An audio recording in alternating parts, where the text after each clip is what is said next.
Bagaimana buat saya dan teman-teman yang awam ini punya satu tips atau trik, ini tuh KPR yang beneran syariah dan ini yang KPR tuh syariahan. Ya. Sebenarnya simple.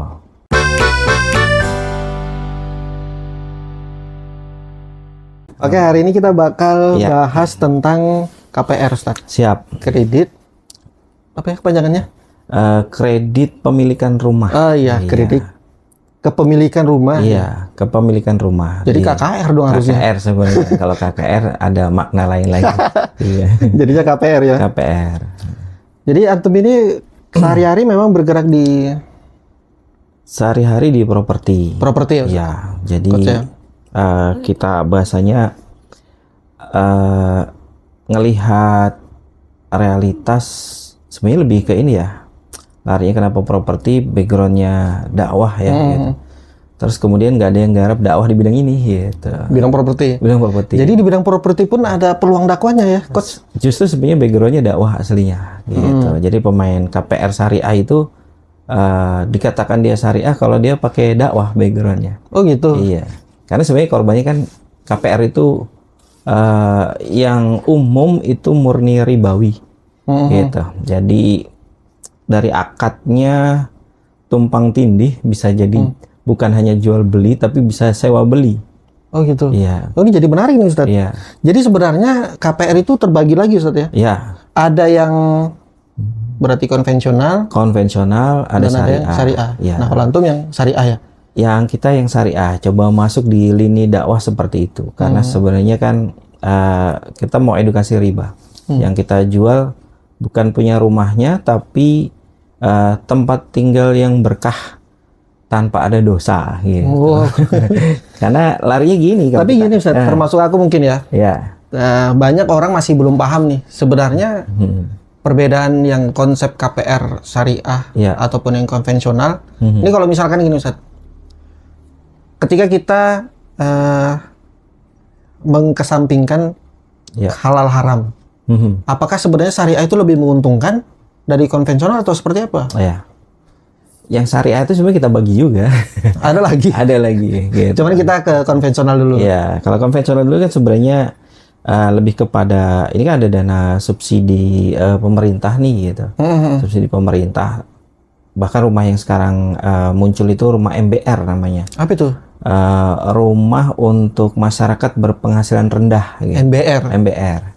Cuman kemudian lebih identik dikenal dengan nama presiden sebelumnya gitu. Oh. Rumah subsidi sebenarnya rumah MBR. Rumah Jokowi ya? Iya. Iya itu di Balikpapan ini terkenal banget tuh, ada di sekitar kilo 10-an ya. Nah itu rumah MBR. Aslinya sebenarnya di cover ya sama pemerintah gitu. Di cover sama pemerintah, cuman kan nggak bisa langsung pemerintah turun tangan, dilempar ke perbankan-perbankan gitu. Jadi itu mengambil konsep konvensional. Konvensional, jatuhnya konvensional. Jadi begitu kita masukin DP, ya 10 juta, 15 gitu. Nah, si developer ini langsung lempar ke bank. Uang kita tadi ya? Bank bayar penuh ke developer. Orang ini akhirnya nyicil ke bank. Ke bank. Nah, itu masih kepemilikan, bahasanya bank ini cuma pembiayaan. Pihak ketiga gitu. Leasing. Ya, leasing jatuhnya gitu. Kalau leasing motor kan kalau gagal bayar diapain? Ditarik. Kalau rumah ini gagal bayar dibongkar. Ya, dia jatuhnya juga disita gitu. Disita ya. Disita karena jatuhnya nyewa jadinya. Kalau motor kan dianggap sewa, ditarik karena belum berpindah ke pemilikan. Jadi konsep basicnya itu yang pertama, bank itu jadi pihak ketiga dan itu belum berpindah ke pemilikan sebelum dia lunas. Itu concern satu gitu. Nah, itu untuk konvensional. Konvensional. Pembiayaannya kalau dia bayar normal ada bunganya, kalau dia telat ada dendanya, kalau dia mau ngelunasin cepet ada penaltinya. Begitu dia lunas gitu, tidak melulu juga dimasukkan langsung sertifikat diambil juga belum tentu gitu, karena itu ditahan sampai lunas gitu. Itu konsep konvensional yang pertama nih gitu. Nah terus kemudian berkembang konvensional berbalut syariah gitu. Konvensional berbalut Iya. syariah. Jadi Rasa sebenarnya, jadi sebenarnya dia itu konvensional, konvensional, tapi pindah bank syariah. tapi melalui bank syariah. Bank syariah gitu. Itu bisa dikatakan syariah. Syariah itu kan sebenarnya penjelasannya kembali di akad gitu. Akad jual beli yang berpindah ke pemilikan. Tidak boleh menjual barang yang bukan miliknya. Gitu. Nah, itu prinsip dasarnya. Kita nggak boleh jual beli barang yang bukan milik kita. Nah, Milik orang. milik orang gitu. Nah, konsep ini tertabrak-tabrak tuh gitu. Kadang ketabrak-tabrak di dunia properti. Tanah belum dibeli, tanah belum dikuasai, udah dijual gitu. Rumah kemudian belum diakuisisi sama bank, tapi seolah-olah si konsumen ini udah transaksi sama bank. Padahal pemiliknya tetap developer ini. Tapi dia transaksi sama bank. Yang bank ini tidak cuma akad aku bayarin aja, tapi jual belinya udah sama bank. Gitu. Oh, berarti sebenarnya dia melanggar akad jual beli dalam Islam. Akad jual beli dalam Islam yang ketabrak itu. Nah, kalau yang pakai nama bank syariah itu masih pakai denda, masih pakai bunga, masih pakai penalti, dan banknya juga belum beli duluan. Menarik nih, Iya. Ustaz. Jadi sebenarnya Menarik dan serem sih. nggak semua KPR syariah itu syariah. Iya. Nah, ini untuk aku yang awam nih, Iya. ada tips nggak sih untuk membedakan ini tuh konvensional ataupun ini syariah yang sebenarnya isinya adalah konvensional atau yang syariah beneran ini? Iya. Bagaimana, Ustadz? Cara gampangnya untuk Iya. kita itu tidak terjebak lah, karena kita berprasangka baik lah. Setiap orang yang pengen mengambil KPR secara syariah, mereka sudah mulai ingin mendekat ke dalam hukum-hukum yang ada dalam Islam kan. Betul. Cuman banyak jebakan di luar sana kan. Bukan banyak sih ya, nyari semuanya jebakan ya. Jadi pertama kita itu main di properti syariah itu mau mengembangkan kategori. Kita taunya itu halal haram makanan aja. Iya. Gitu. Halal haram makanan. Kepemilikan benda selain yang dimakan itu juga harus halal dan haram. Ada halal haramnya juga harusnya. Punya motor harus halal, punya rumah harus halal, bahkan punya pasangan juga harus halal gitu. Sampai halus terus ngomongnya. Halus. Harus halal gitu. Nah, itu kategorinya kita lebarkan. Dan sebenarnya kita juga bergabung di komunitas pengusaha syariah nih gitu. Semua bisnis juga harus halal. Model bisnisnya, bentuk kerjasamanya, nah itu juga harus halal. Di podcast sebelumnya udah bahas itu. Iya, bahas syirkah ya. Iya, kawan juga sih. Anggota. Iya, anggota juga. Diam-diam tuh pemain properti juga kan. Waduh. Kontraktor dia. Saya develop gitu. Jadi kalau kita bicara properti ada developer, ada kontraktor, ada marketing, itu sebenarnya sendiri gitu. Berdiri sendiri-sendiri. Kalau gabung tuh gitu, berantakan, repot. Jadi kita yang develop, kita juga yang bangun, kita juga yang jual, itu ribet. Enak dipecah. Kalau fokus develop aja. Kalau jadi antum develop. awalnya develop, sekarang develop pakai bendera sendiri, konstruksi pakai bendera sendiri gitu. Jadi lagi mekangkang dua kaki nih ya. Ini khusus develop, ini konstruksi gitu. Yang konstruksi ngelayani renovasi, bangun dari nol tapi bukan di lahan kita gitu. Kalau yang develop dibikin seragam gitu. Dari awal kalau dari awal. Nanti konstruksinya dilempar ke yang lain. Kebetulan yang lain itu ada saya juga di situ. Gitu. Tapi kembali ke KPR syariah. Iya. Ustaz, tadi kayaknya belum kejawab deh. Ini kita sebagai orang awam nih ya kan. Iya. Yang secara niat itu pengen mendapatkan rumah dengan cara yang halal melalui KPR syariah. Karena sekarang banyak tuh ya kan iklan-iklannya, baliho-balihonya bahkan menampilkan wajah-wajah ustadz loh. Iya. Tentang syariah tadi kan. Iya, sian ustadznya ya. Nah, jadi bagaimana buat saya dan teman-teman yang awam ini punya satu tips atau trik, ini tuh KPR yang beneran syariah dan ini yang KPR tuh syariahan. Ya. Sebenarnya simple. Kita dulu gimana supaya bisa ngerti pelajaran matematika, supaya dikatakan bukan hanya ngerti tapi paham dan mahir matematika.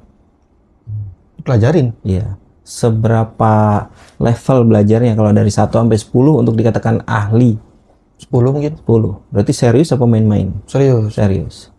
Begitu juga ketika kita mau paham tentang bisnis-bisnis Islam, tentang produk-produk Islami, akad-akad Islami, juga harus belajar serius tentang akad-akad Islami.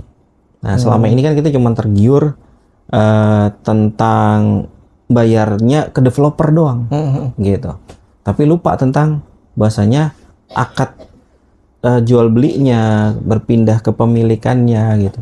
Rumahnya sudah dibangun belum? Kalau rumahnya belum dibangun, akadnya apa? Kalau rumahnya sudah dibangun di bawah 50%, akadnya apa? Kalau sudah di atas 50%, akadnya apa gitu. Saya cuma punya uang segini tapi saya pengen punya rumah di situ, saya titip dulu, boleh nggak? Boleh, akadnya apa gitu. Nah, makanya kita harus tahu semua akad-akad itu. Ada akad yang jual beli salam namanya, pesen, jual beli pesen. Ada wadiah, titip dulu gitu. Pak, saya belum ada uang ini, tapi saya mau ngambil di blok ini. Ya titip aja dulu.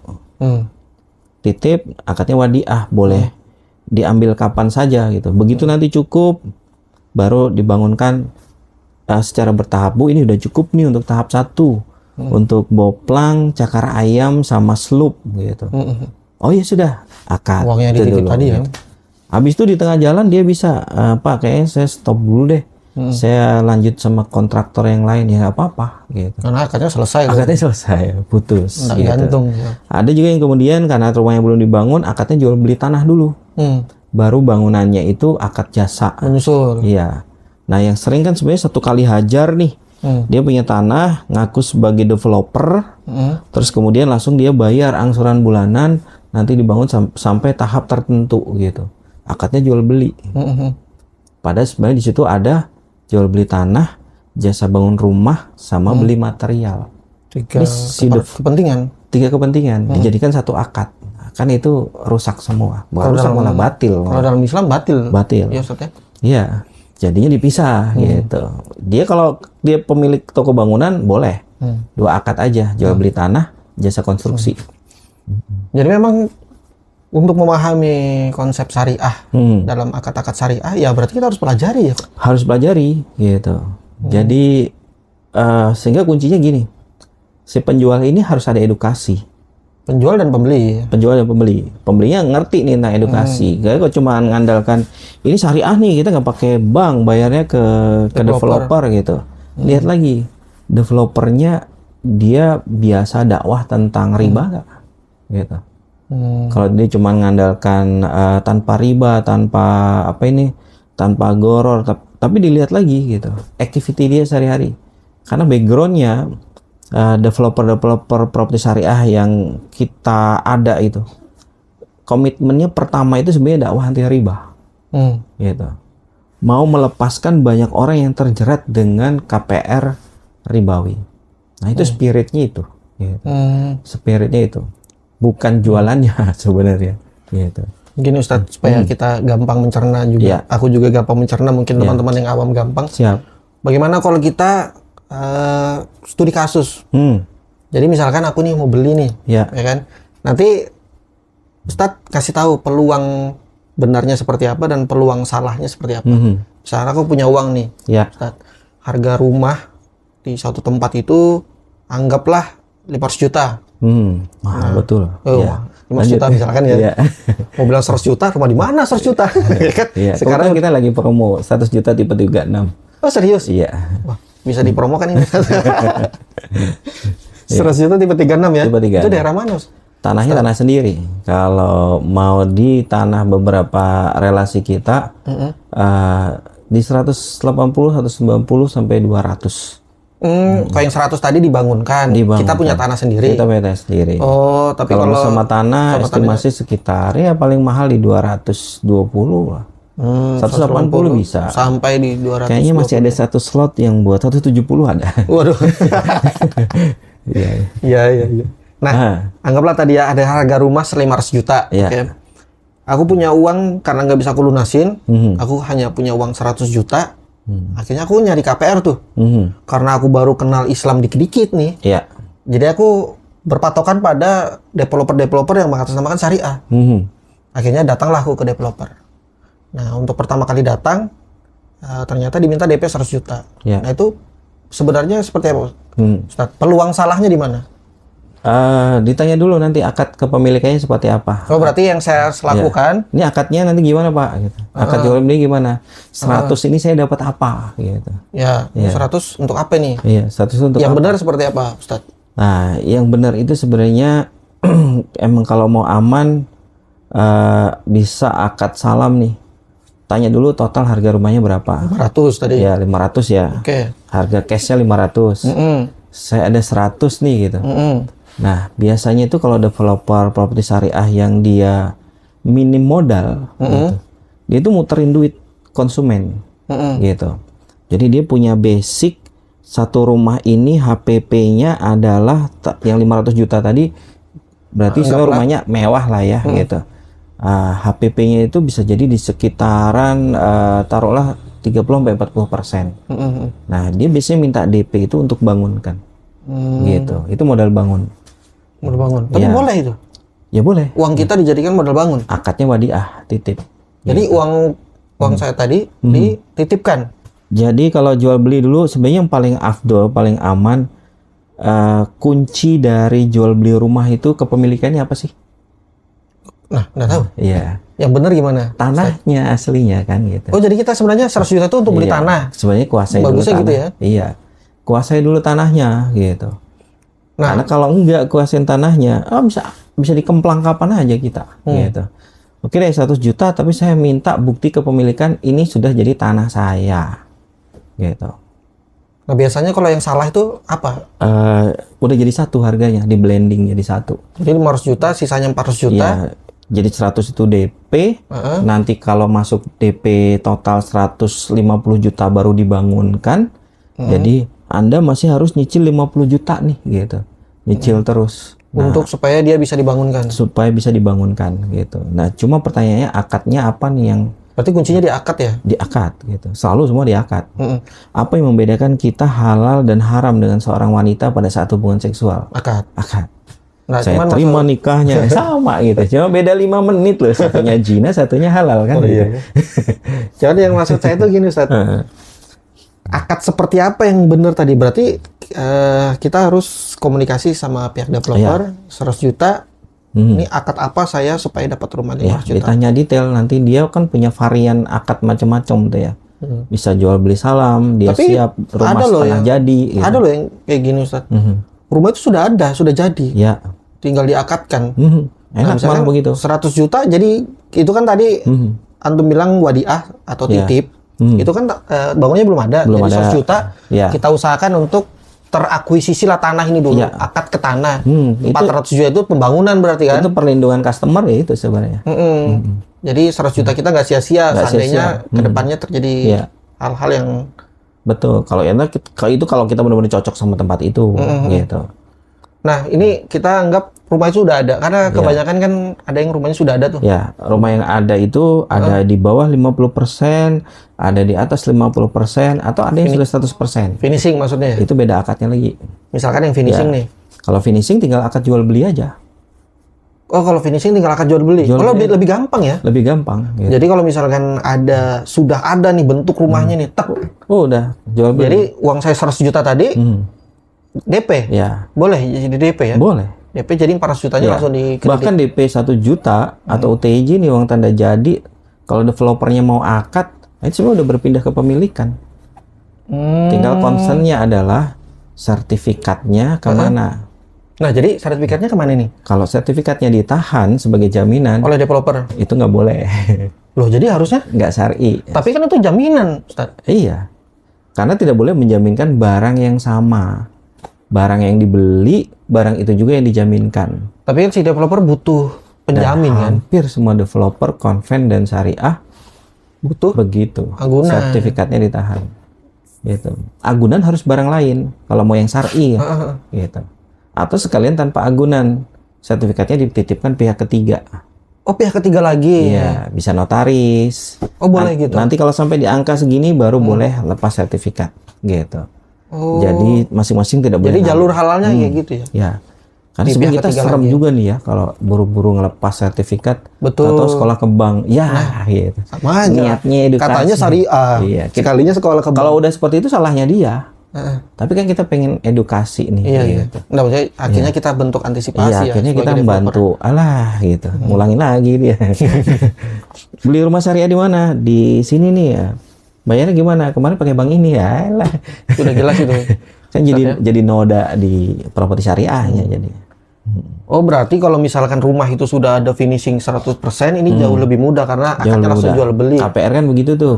Cuman dia selesaikan full finishing, walaupun sebenarnya kadang 80%, 90%, kita bayar 10 juta, dia bawa ke bank. Sudah ada sertifikatnya, langsung bank biayain penuh ke developer. Udah dilepas. Gitu. Emang menang banyak. Cepat dapat duitnya si developer gitu. Nah, cuman kita bahas satu-satu supaya kita gampang Siap. mencerna. Ini jujur aja aku agak susah mencerna. Iya. Paham. Karena daya tanggap saya mungkin. Supaya sambil minum. Siap. Sama-sama nih kita minum nih. Ini peluang sponsor sih sebenarnya. Silakan yang pengen sponsor. Jadi kalau rumahnya sudah jadi finishing tinggal siap huni itu malah akadnya lebih gampang. Ya, jual beli aja. Jual beli hanya saja sertifikasi ini tidak boleh ditahan pihak pertama sebagai developer. Ya, tidak boleh jadi jaminan. Tidak boleh jadi jaminan, tapi juga jangan dikasih ke pembeli karena kan bisa jadi disalahgunakan. Tapi dengan catatan ini sudah sah jadi miliknya. Hanya saja kita butuh pihak ketiga. Ya. Contohnya tadi notaris untuk memegangkan. Notaris boleh. Atau siapapun yang dipercaya gitu. Yang disepakati lah. RT di kampung itu juga boleh. Ya, yang disepakati ya. Iya. Jadi ini kita masih bahas yang rumahnya sudah finishing. Iya. Coach ya. Yang kita paling gampang dulu ya kan. Betul. Sudah nyicil nih ya kan. Anggaplah sebulan 10 juta. Berarti masih ada 40 kali lagi. 40 kali lagi. Ya kan Ustadz? Iya. Nah, ternyata setelah 10 kali bayar saya nggak sanggup bayar. Nggak sanggup bayar. Itu kalau secara syariah seperti apa? Sampai di bulan tertentu dia tidak membayar, tidak komitmen gitu, maka kita minta jual rumahnya. Nanti lebihan dari rumahnya itu buat bayar hutang, ya sisanya lagi buat dia. Nah, harganya udah naik. Gitu. Karena dalam hitungan setahun aja 15-20% naiknya. Ada yang gitu kemarin, jualin aja Pak, ya, tanahnya naik sudah. Nggak jadi bangun rumah, sisa tanah aja. Ada yang sudah kemudian rumah yang ditempatin, dia belum lunas, dia jual, take over gitu. Dia jual sendiri ke orang lain. Boleh. Gitu. Kan rumahnya dia sudah. Oh iya. Oke, ini kita clear nih yang masalah rumah itu sudah ada. Sekarang tadi kan rumahnya baru mau dibangun tuh. Iya, baru mau dibangun. Sebenarnya ada di dalam Islam boleh nggak sih? Boleh ya? Jual beli barang yang nggak ada kan nggak boleh. Oke. Jadi peluang halalnya seperti apa, Ustadz? Barang yang ada apa dulu? Tanah tadi berarti? Ya sudah, berarti jual beli tanah dulu. Berarti kita jual beli tanah dulu ke developer. Harganya 500 juta. Nanti dia bisa pecah nih, harga tanahnya 100. Sudah ada gambarnya nih ya. Jasa konstruksinya 400 gitu. Oh, berarti kita sebagai konsumen kita harus ini detail nanya. Bisa juga kita pecah 3, ini harga tanah, kemudian harga jasa, dan ini harga material. Gitu. Nah, material ini akadnya itu akad wakalah. Jadi kita mewakili si pembeli dengan uangnya untuk beli material. Karena kan kita bukan penjual material nih. Kalau kemudian kita tiba-tiba jual material, kita jual barang yang bukan punya kita dong. Iya ya, kembali ke situ lagi ya. Kembali ke situ lagi gitu. Berarti uang 100 juta kalau developernya itu benar-benar syariah, berarti dia memastikan akan jual beli tanah. Jual beli tanah. Iya. Baru nanti dibangunkannya kapan? Dibangunnya nanti dia ada perjanjian. Sebenarnya berapa target developer rumah itu dibangun? Kalau uang Anda 200 misal. 200. Iya. Berarti tadi 100 tadi wadiah? 100 tadi ya akad tanah aja dulu. 100 wakalah. Nah, tadi kan untuk bisa dibangun 200.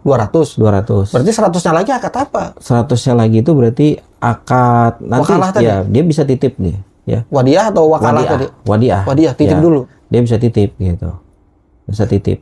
Titip baru atau kemudian begini sebenarnya. Udah sepakat nih 500. Iya. Tapi dipecah-pecah nih. Jual beli tanah 100. Ya. 100. Nanti kemudian jasa material sampai jasa aja gitu. Jasa ini taruhlah di 200 gitu. Baru kemudian untuk materialnya lagi 200 gitu. Nah, sekarang dia udah masuk 100 nih. Sementara batasan developer dibangun adalah 200 gitu. Nah, ini ngangsur jasa udah boleh. Oh, angsur jasa. Ya, angsur jasa di akad yang. Tapi jasanya belum dikerjakan. Jasanya belum dikerjakan. Nanti setelah 100 kami bangun, Pak. Karena dia ngitung kumulatif ini gitu. Jadi yang akadnya itu sebagai buat memudahkan syar'inya aja gitu. Memudahkan syar'inya aja. Karena semua harus ada akadnya kan gitu. Nah, itu jadi pegangan. Nah, ini peluang tergelincirnya nih. Iya. Gimana, Ustaz? Kalau nggak menuhin akad ini. Jadi misalkan kita 100 juta, ya udah nanti cicil dulu sampai 200. Iya. Nanti saya bangunkan tanpa kejelasan akad gitu ya. Itu sudah jelas salah itu ya. Udah jelas salah gitu. Karena setiap transaksi kan harus ada akadnya. Nah, jual beli kaos dalam aja. Kalau di Banjarmasin ini kejual ya, ya saya beli. Jual lah, harus jelas, jual lah gitu. Ini angka gede. Apa yang mau dijual? Ngomong apa gitu? Masa nggak ada ucapannya gitu? Ya kuncinya edukasi berarti. Edukasi. Ya, makanya kita jelaskan dulu akadnya panjang lebar. Apa itu akad jual beli salam? Apa itu wadiah? Apa itu jasa? Kenapa kita akadnya ada 3 gitu? Berarti ini 2 akad? Kalau aku tarik kesimpulan sebagai konsumen ya sudah ada keinginan untuk menjalankan jual beli atau pengen punya rumah dengan cara yang halal dan syar'i. Ya jangan males. Harus dilanjutkan. Betul. Jangan nanggung lah istilahnya kan karena aku pengen yang syariah lah. Betul. Tapi serampangan tuh yang mana-mana syariah kita ambil semua. Kayak kita sekarang buka proyek yang konstruksi nih gitu. Proyek konstruksi lahan di tanah Anda gitu. Sebenarnya lagi gede juga datanya orang yang memaksakan diri nambah-nambah pinjaman nih demi untuk bangun rumah itu. Padahal sebenarnya dari budget yang ada itu udah cukup gitu. Makanya kita tawarkan bangun rumah sesuai budget. Kita gambarkan terus kemudian kurang dikit nih, diangsur aja.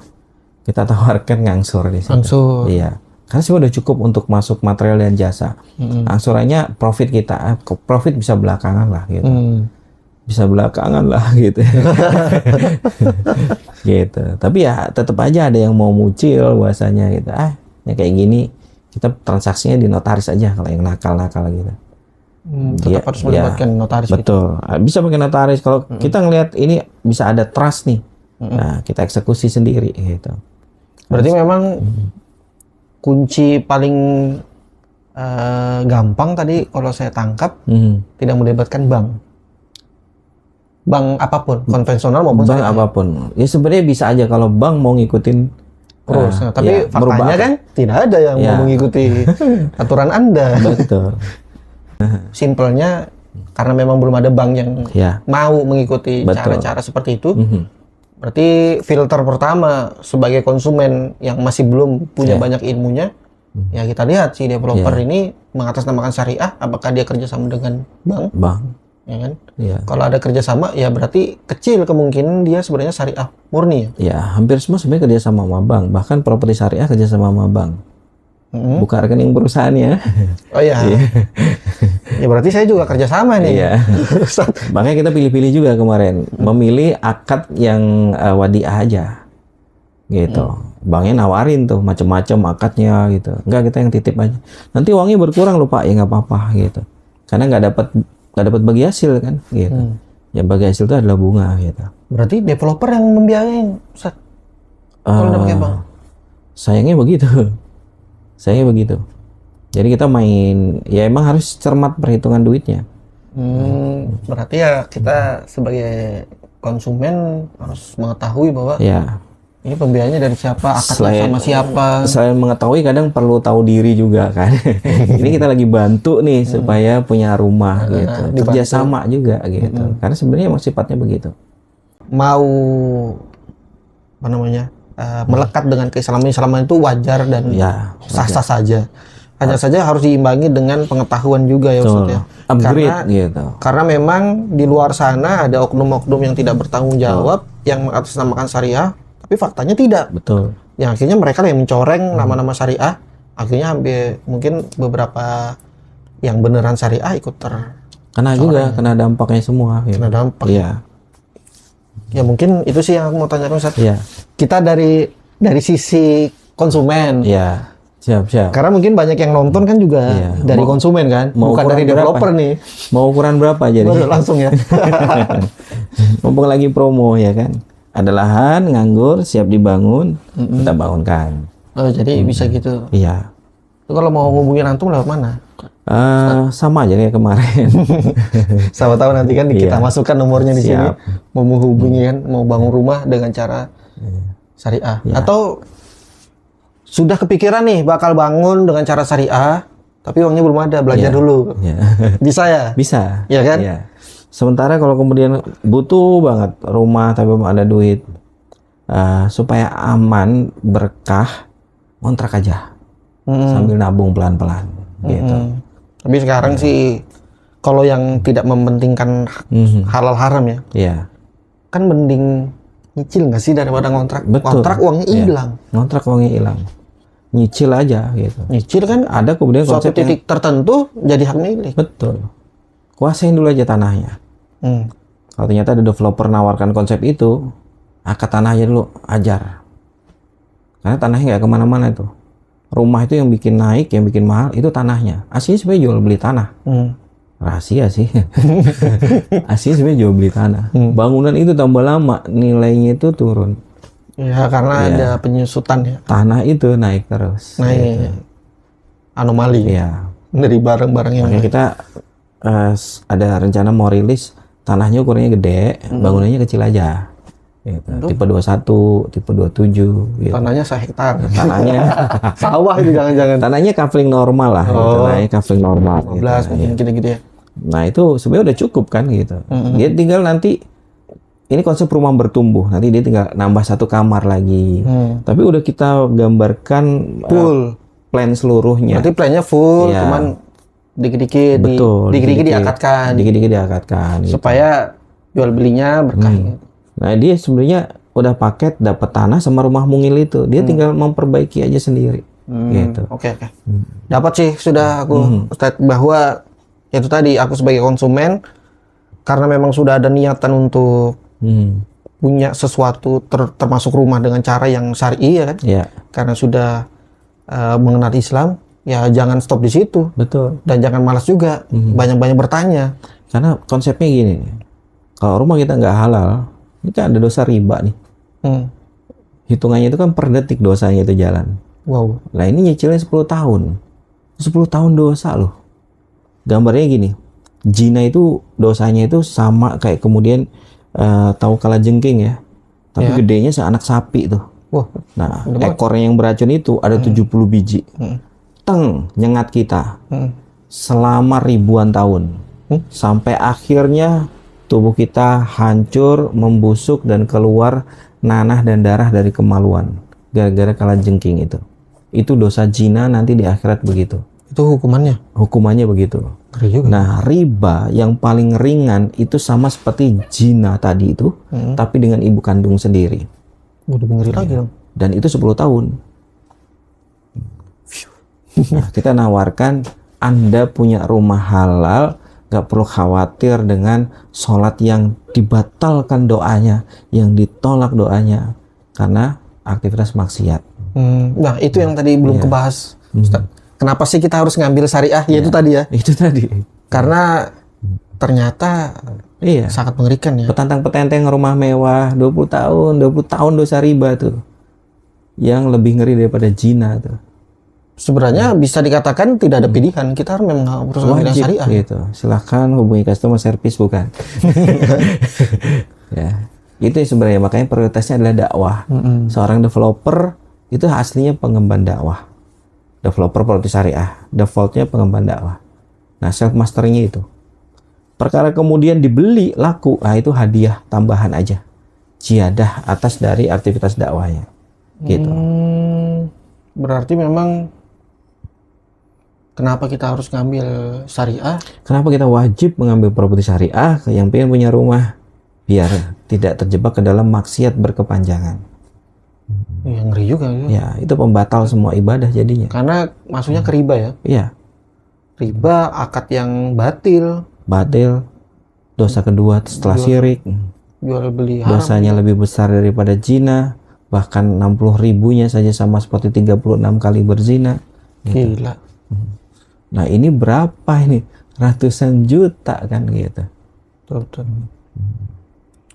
Berarti pertama ya kita harus tahu kenapa kita kenapa ngambil syariah. Ya. Ya itu tadi jawabannya. Karena kalau kita ngambil dari sudut pandang Islam sudah banyak banget ya yang ngebahas tentang riba. Betul. Ustaz ya di YouTube juga kalau mau dicari hingga akhirnya menumbuhkan motivasi lebih kita untuk ngambil yang syariah aja. Syariah saja. Nah, tapi kan di syariah di luar sana tadi sudah kita bahas ada yang syariah beneran, ada yang syariahan, syariah abal-abal. Aromanya syariah. Nah, tadi kita sudah jelaskan juga bagaimana cara membedakan paling simpel. Ya memang harus kita pelajari. Cuman mungkin ada teman-teman yang sudah mau ngambil, yaitu tadi ada trik-trik sederhananya bagaimana menghindari developer syariah abal-abal. Ya kan? Harapannya ketika kita paham, kemudian kita ketemu nih, Pak, harusnya kan akadnya gini. Nah, dakwah terjadi timbal balik. Sehingga developer yang dia belum paham nih gitu. Oh iya juga nih, dapat masukan perbaikan. Gitu. Jadi terjadi timbal balik atau dua sisi dakwah. Customer yang paham, customer yang ngerti, tapi dia cocok dengan lahannya ini, dia negosiasi. Pak, akadnya boleh begini nggak? Ya bisa saja gitu. Kan sangat boleh. Kita juga nawarkan gitu. Kalau nggak cocok sama tempat kita, pengen ngambil tempat lain, pastikan akadnya begini. Gitu. Kalau nanti butuh masukan, kami siap edukasi. Gitu. Jadi tidak konsultan? Jadi konsultan dong? Ya mau gimana lagi? Kita dapat amal solehnya, melepaskan satu orang dari jeratan riba atau kebatilan akad, kan gitu. Siap.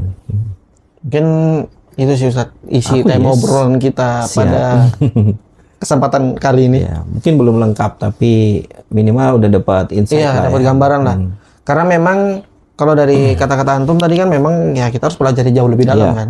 Cuman tadi sudah dapat sih poin-poin utamanya atau apa ya namanya trik-trik awal lah. Trik-trik awal membedakan mana yang syariah beneran dan mana yang syariah abal-abal.